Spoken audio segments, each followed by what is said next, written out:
Welcome to the Art Lady channel. Today we're going to be working on composition. And composition is how an artist arranges items on their paper to fill the space. These are 5th grade composition examples here. And in our lesson today we're going to be using stencils, pre-made stencils, since the focus is going to be composition. I have several shapes here to choose from. And for my students, I lay out the stencils on the counter and they just choose which stencils they'd like to use. And these are big, bold shaped stencils. After you use the stencil, the students will place them exactly where they found them to begin with, in nice, neat piles. The first thing to do when you're thinking about your composition, you're going to be arranging your shapes. So if my subject is going to be seahorses, I can use my imagination and I can decide where I want my seahorse. But first, take a few minutes to plan this. So do I want the seahorse alone on the page? Or with the stencils, you can flip it over and have a reverse design. So I can have the seahorse maybe facing to the right, or I can have a seahorse facing to the left. I can do a grouping where the seahorse is on the page entirely, maybe all facing the same direction. So take your stencil and visualize in your mind and your paper what your composition is going to look like. And the composition is how you arrange things on your page. You can even hold your page horizontal, or you can flip your page so it's vertical, depending on the shape you're going to choose. Maybe you want your shape to be the center focus and just one shape. For this composition, we want just big, bold, simple designs. But if it's a very narrow design, you might have room for 2 on your picture. So you could do one higher up on your page and then maybe one lower. You could have them face each other by just simply flipping the stencil over. So I would trace this design here, then I would flip it over and maybe make one lower on my page. So it's how you arrange your shapes on your page is composition. Here's another example for the fish. You could have it in the center.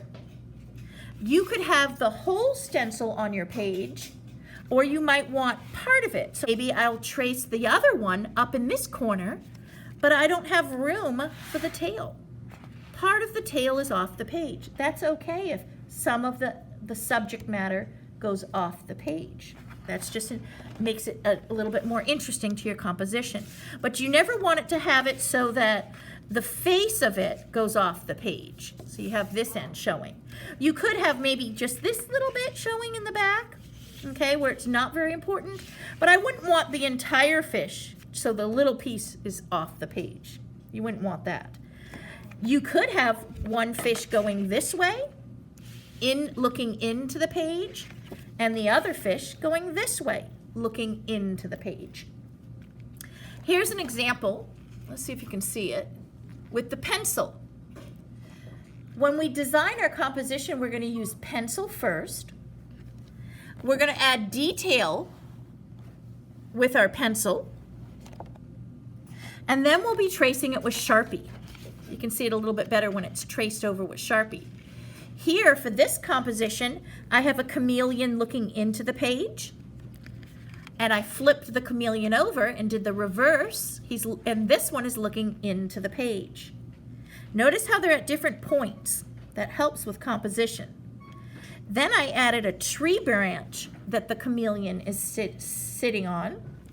And then I did another tree branch down here.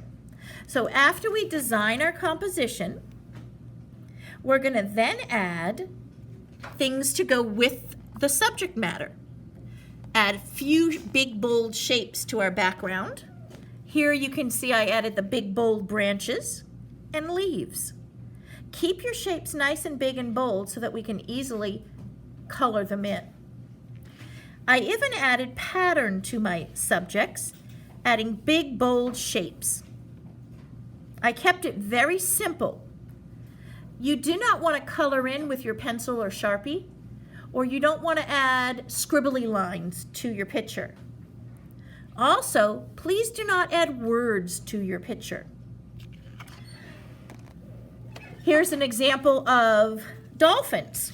So I could trace as a dolphin in the center of my picture, or I can make many dolphins jumping in the waves. So I can arrange them any way I want to.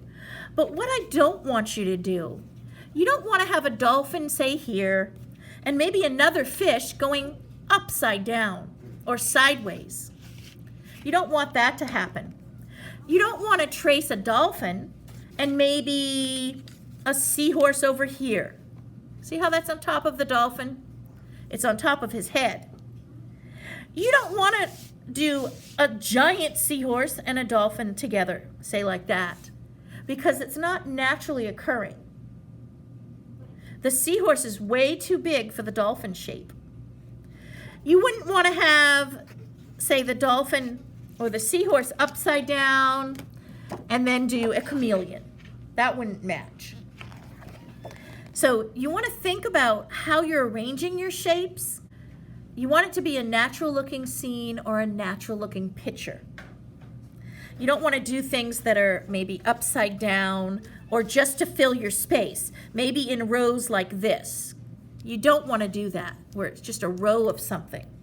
And maybe you just want to fill this space with a fish, because it's not a natural looking picture.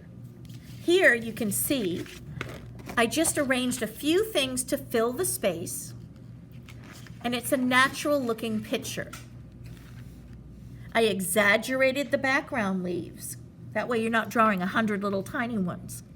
I exaggerated the facial features into just simplified shapes. Big, bold, simple shapes. This is going to be done with, we're going to end up with a scratch art, so we need simple, bold shapes. Here is an example of fall leaves with acorns. And this is a non-example. Do not do this. And you can see how these shapes don't match and it doesn't make a natural composition. Here is another example of what not to do. Do not do this. When you trace your stencil, make sure that the image is facing in, looking into the picture. Here the sea turtle is right at the edge of the page. It's too close to the edge, and he's facing the edge of the page. That takes your eye and brings your eye out of the picture. You want the turtle to look into the picture. Another thing you do not want to do is put scribble on your paper. And then when you're adding detail, do not do lots of little tiny details. When we turn this into a painting, it's going to be too small. Remember, nice, big, bold shapes for your designs. Here is a 4th grade example of a seahorse with their family and big, bold seaweed in the foreground. And we have a nice division of space with thick horizontal stripes in the background to divide that space. And then we have a sea turtle here that's not quite completed, but you can see how they have some horizontal lines that go across the page to divide the background as well. And this was 4th grade. And here is grade 5. I have a dragon with some detail and then a castle in the background. And here's a chameleon. And then here's a composition of fish and seahorses with big, bold coral or seaweed. Big, bold shapes. It's going to be easier for coloring and painting. And there is a llama in a fence area with some nice detail on the blanket. And then here's another example of a llama in the grass.